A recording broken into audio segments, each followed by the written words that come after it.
এ কি করলে রাধা? আবেগে বয়ে গিয়ে তুমি হ্যাঁ করে দিলে।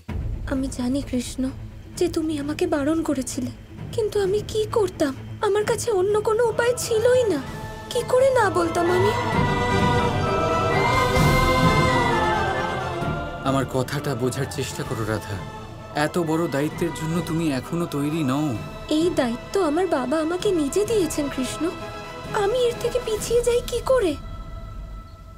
যদি আমার এই দায়িত্ব পালন করার সামর্থ্য না থাকে, তাহলে আমি তা তৈরি করব। আমার বাবার ইচ্ছে পূরণ করার জন্য আমি যথাসম্ভব চেষ্টা করব। এই পরিস্থিতি তোমার যত সরল মনে হচ্ছে ততটা নয় রাধা। যা আমি দেখতে পাচ্ছি তা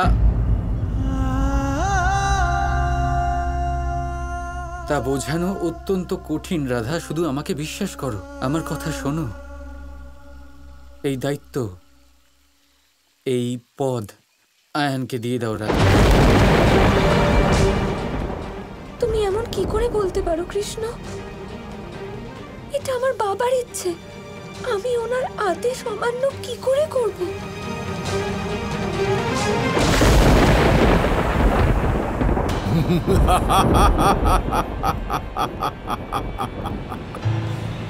ফেঁসে গেছিস তুই কৃষ্ণ, ফেঁসে গেছিস। এবার তুই কিচ্ছু করতে পারবি না। তোর কোনো যুক্তি ওই রাধাকে আমার কাছে আসার থেকে আটকাতে পারবে না। এখন ওকে কেউ বাঁচাতে পারবে না, কেউ না। ক্ষমা করবেন মহারাজ, কিন্তু ওই রাধা এখানে এলে আমাদের কি লাভ হবে? আমাদের কৃষ্ণকে পরাস্ত করতে সমস্যা হচ্ছে। আমাদের লাভ তো তার শক্তিকে বিফল করলে হবে। তাই তো হচ্ছে ক্রূর, কিন্তু তুমি বুঝবে না, কারণ তুমি এখনো ওই কৃষ্ণকে বুঝোইনি, আর নাই রাধাকে। কিন্তু আমি মথুরাপতি কংস সব বুঝতে পেরে গেছি।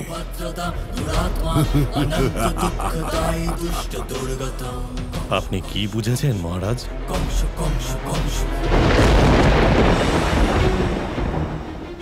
তুমি আমার কথাটা বোঝার চেষ্টা করো। বৃষভান কাকা শুধুমাত্র রাধা রানী উচ্চারণ করেছেন। স্পষ্টভাবে উনি এমন কোনো ইচ্ছে প্রকাশ করেননি যে তুমি বর্ষণা রানী হবে।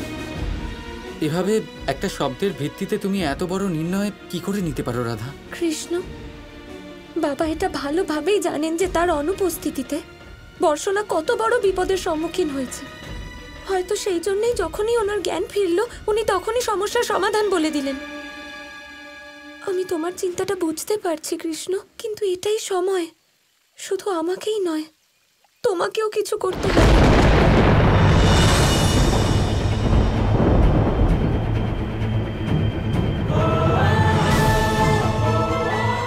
আমার সাথে এসো কৃষ্ণ।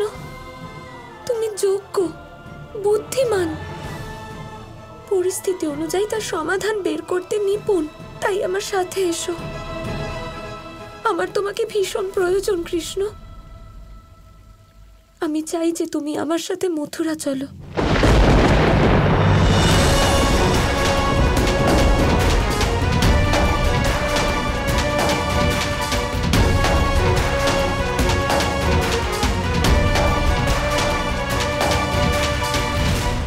যখন তুমি নিজেই সংকটের দিকে এগোচ্ছ রাধা, তোমার এই কৃষ্ণ তোমাকে সঙ্গ কি করে দিতে পারে?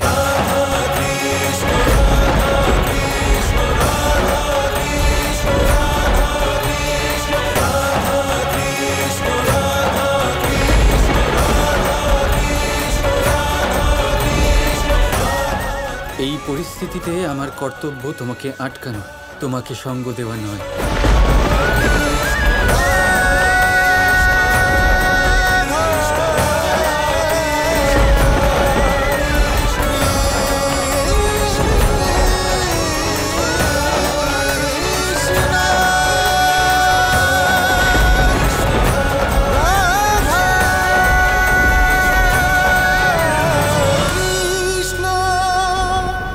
যদি এই শরীর কৃষ্ণ হয়, তাহলে ওর মধ্যে আত্মা হচ্ছে রাধা। যদি কৃষ্ণ শিব হয় তাহলে শক্তি হচ্ছে রাধা।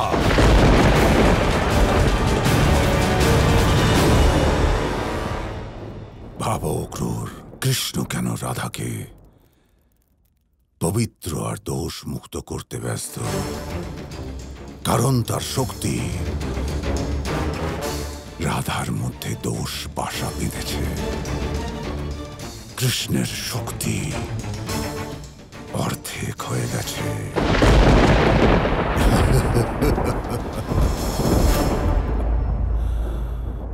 যখন রাধা শুদ্ধ হবে তখনই ওই কৃষ্ণ পূর্ণরূপে শক্তিশালী হয়ে উঠবে। আর আমায় সংহার করার জন্য ওকে পূর্ণ শক্তিতে সজ্জিত হতে হবে।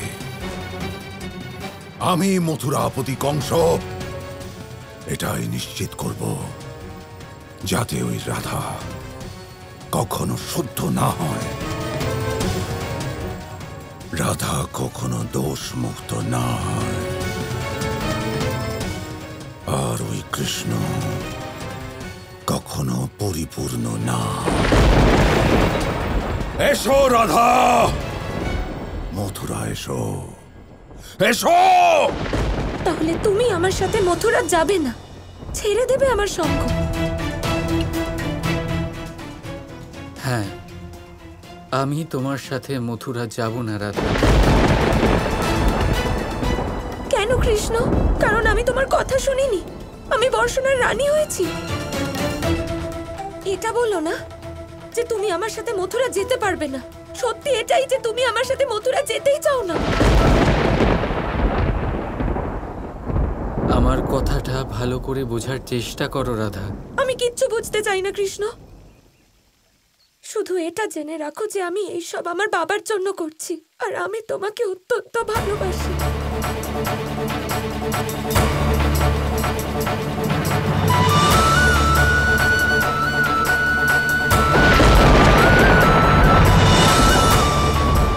তুমি আমার সঙ্গ দাও আর নাই দাও কৃষ্ণ, কিন্তু আমি তোমার জন্য অপেক্ষা করব, আর তোমাকে আমার জন্য আসতেই হবে।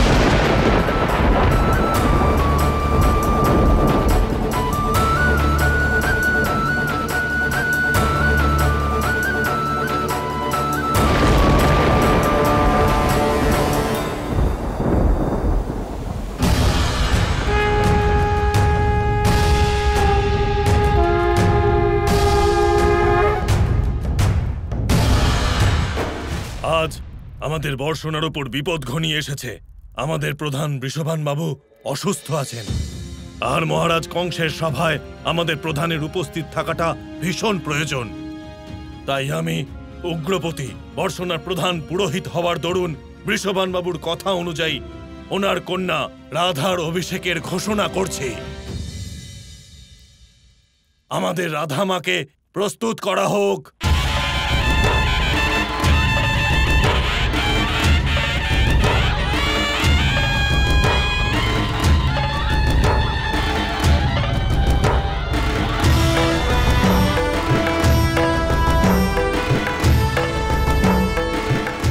কোথায় তুমি কৃষ্ণ?